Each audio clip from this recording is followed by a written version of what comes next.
और इस वक्त हमारे साथ खास मेहमान मौजूद हैं AIMIM के मुखिया असदुद्दीन ओवैसी। ओवैसी साहब, शुक्रिया आपका हमारे साथ जुड़ने के लिए। आपने योगी आदित्यनाथ के बयान सुने हैं, वो कह रहे हैं कि हम परिवार नियोजन और जनसंख्या के स्थिरीकरण यानी स्टेबिलिटी की बात करते हैं तो इस बात का ध्यान रखना होगा कि जनसंख्या नियंत्रण का कार्यक्रम आगे बढ़े लेकिन कोई इम्बैलेंस की स्थिति पैदा ना हो। ऐसा ना हो कि किसी वर्ग की आबादी की जो बढ़ने की रफ्तार है या उसका परसेंटेज है वो ज्यादा हो और कुछ जो मूल निवासी हैं वो पीछे रह जाएं। क्या मायने हैं इसके?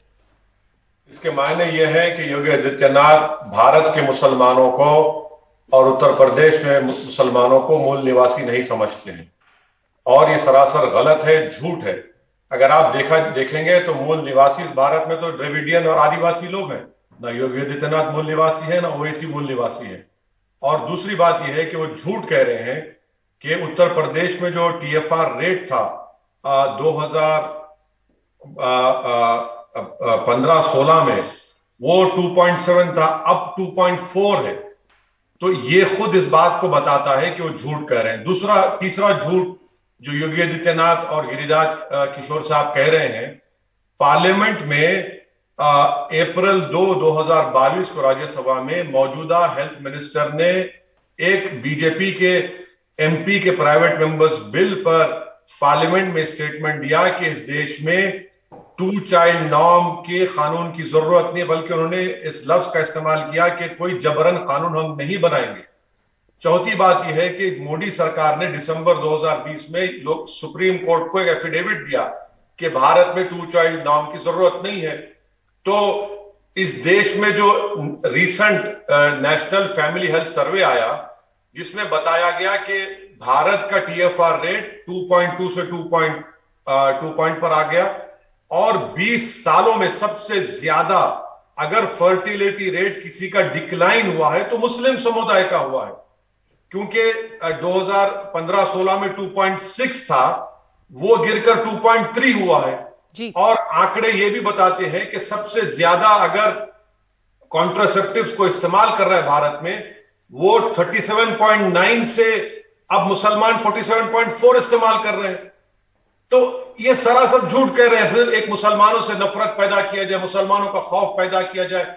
उत्तर प्रदेश की मिसाल आपको दे रहा हूं, पूरे एक्सपर्ट्स कह रहे हैं कि 2026 में बगैर किसी कानून के उत्तर प्रदेश का पॉपुलेशन स्टेबलाइज हो जाएगा, मुसलमानों का भारत में पॉपुलेशन स्टेबलाइज होगा 2030 में। तो ये एक मिथ है, ये खौफ पैदा किया जाए पूरे देश में कि मुसलमान आबादी बढ़ रही है। मुसलमानों की आबादी सबसे ज्यादा गिरी है 20 साल में, ये खुद गवर्नमेंट का डेटा बताता है।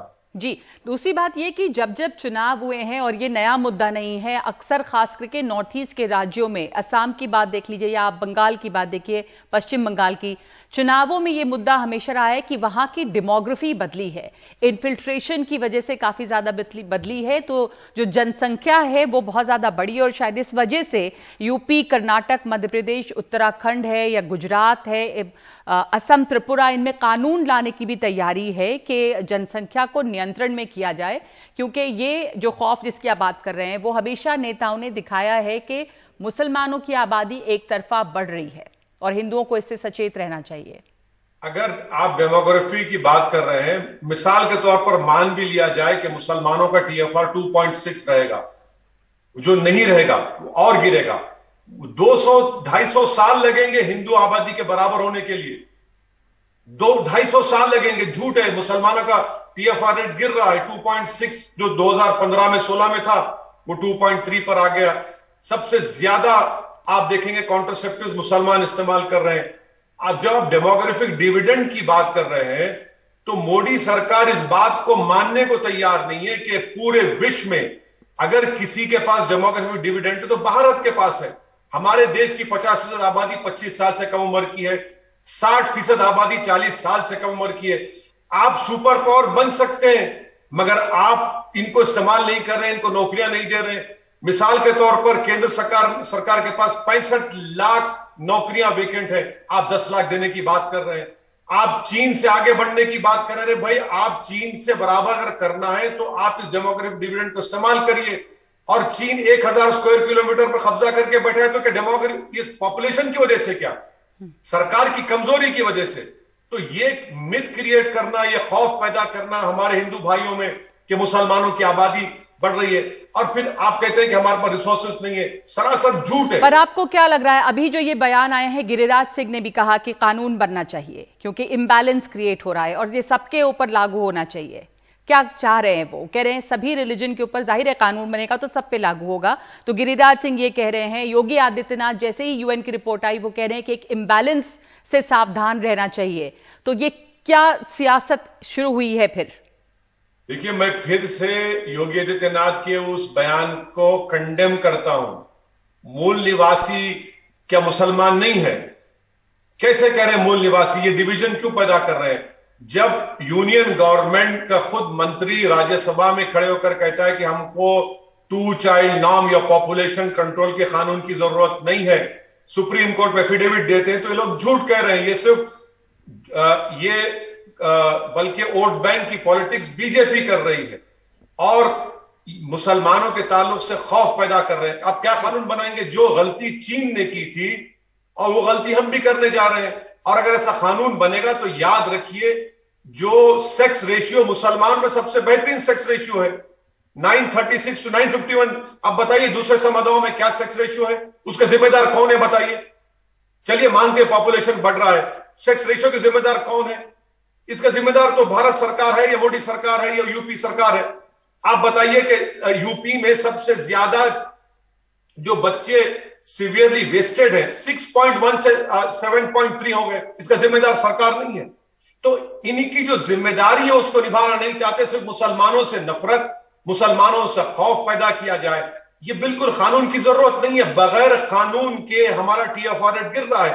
हां, अगर आपको फिक्र है मुसलमानों की तो आप उनको तालीम याफ्ता बनाइए, आप उनको एम्प्लॉयमेंट दीजिए, एक्सेस टू हेल्थ दीजिए, और TFR गिर जाएगा और TFR गिरेगा।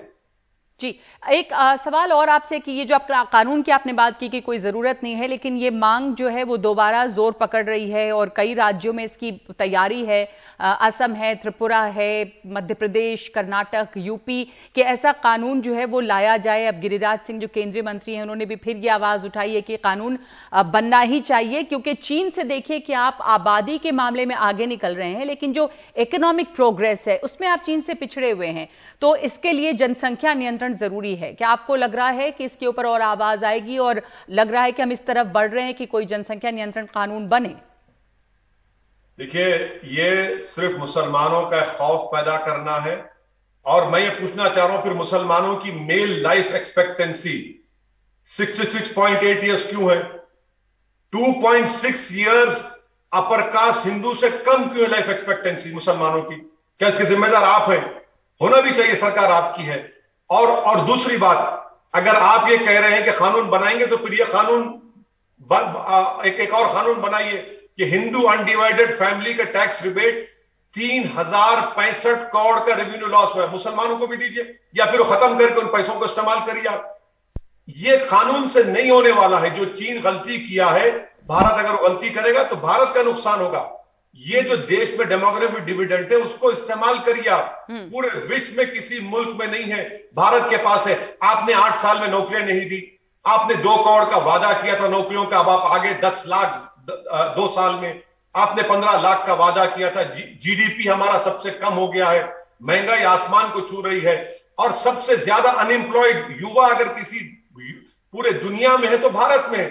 इसका जिम्मेदार कौन है बताइए? फिर आप अपनी इकोनॉमिक पॉलिसी के जरिए भारत में बर्बादी लाए, डिमोनेटाइजेशन किया आपने और 50 लाख लोगों की नौकरी चले गई। इनकी जिम्मेदारी है, वो नहीं करना चाह रहे। GST से आप लाए और आज परेशान सब है। क्या योगी जी के बयान से एक आखिरी सवाल, ये वो कह रहे हैं साफ तौर पे कि मुसलमान जो हैं वो मूल निवासी नहीं है इस देश के, कि मूल निवासियों की संख्या कम हो रही है?